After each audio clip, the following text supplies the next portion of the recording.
a parent is the hardest job on the planet, but luckily we aren't alone. Joining us now with some tricks of the parenting trade is my friend and colleague, Pediatric ENT and author of The Ultimate Kid's Guide to Being Super Healthy, Dr. Nina Shapiro. Welcome back to the show, Dr. Shapiro. It is so great to be here and great to see you. Let's start with sleep.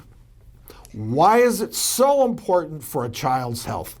So sleep is really important for so many reasons. And one of the things that we don't necessarily talk about as far as what goes on during a child's sleep is growth.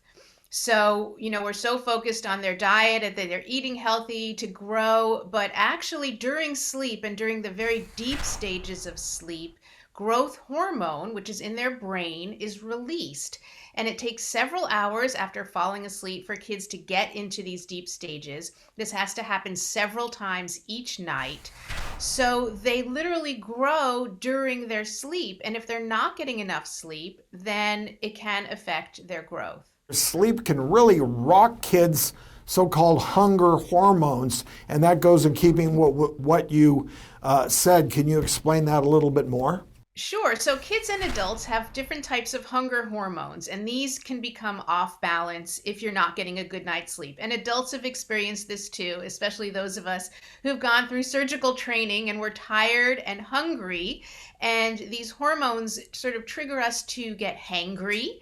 And kids can do this too. And they grab the first sugary, sweet thing that they can see. You get a big burst of energy, you crash. You do the same thing and it becomes a vicious cycle. And a lot of this has to do with sleep deprivation. So these hormones can actually act against us if we're not getting good sleep. It's so important for our kids to get sleep.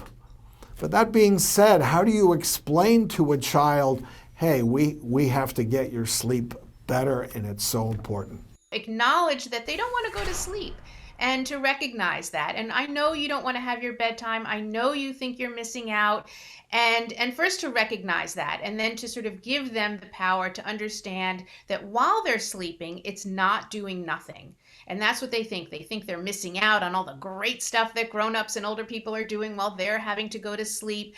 But if kids understand that sleep is actually an activity where a lot of things are happening to their bodies, their brain, their heart, their lungs, their muscles, their rest, everything is so important and tied to it. And I think if they look at it as something to do, as opposed to something that they're not doing, they can be a part of the process and understand that it's really, really good for them and it's part of their day. It's not just hanging out doing nothing.